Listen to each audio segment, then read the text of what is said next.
نحمده ونصلی علی رسول الکریم اما بعد بسم اللہ الرحمن الرحیم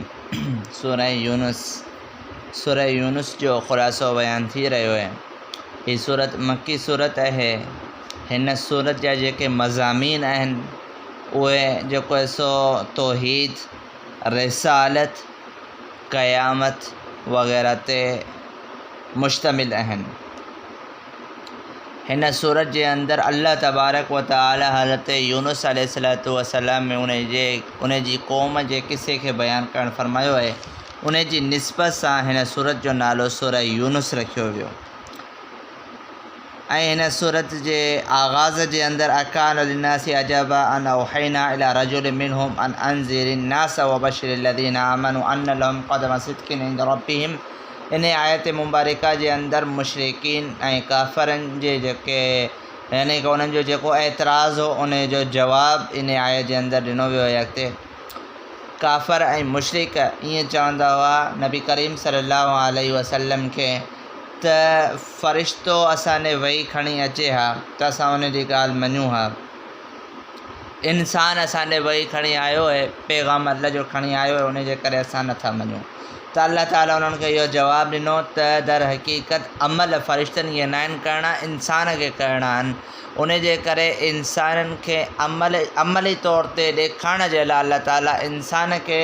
جو کوئی سو نبی ٹھائے کرے امانیو فرشتو ایک الگ شے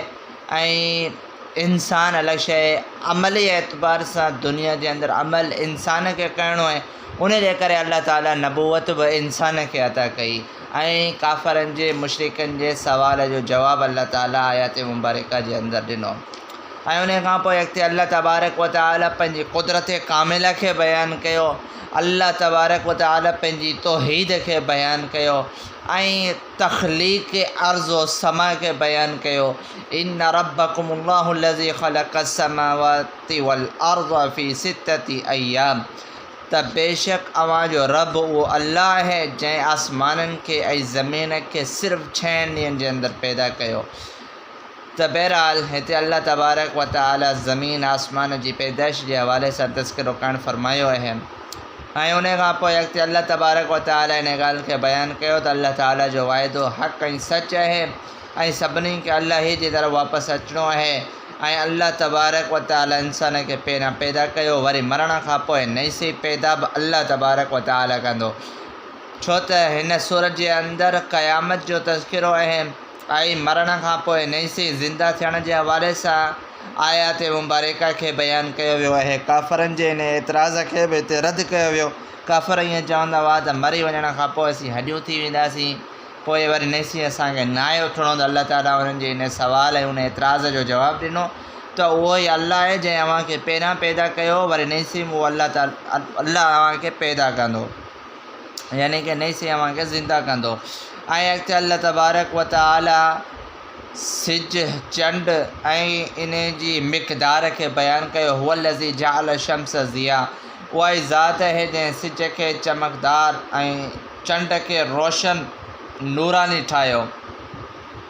ہر ایک جے منزل کے درجے کے مقرر کیو تو ہر ایک پنجے محور کے اندر پنجے درجے کے اندر گھومی رہا ہیں انہیں کہاں پو اللہ تعالیٰ نے شے کے بیان کیو لیل نہار یعنی رات ڈینہں جو مختلف تھیण یہ اللہ تعالیٰ جی نشانیاں ہے اڑے طریقے سے اللہ تبارک و تعالیٰ دیگر شین کے بیان کیو انہیں کہاں پو یک جو کوئی سو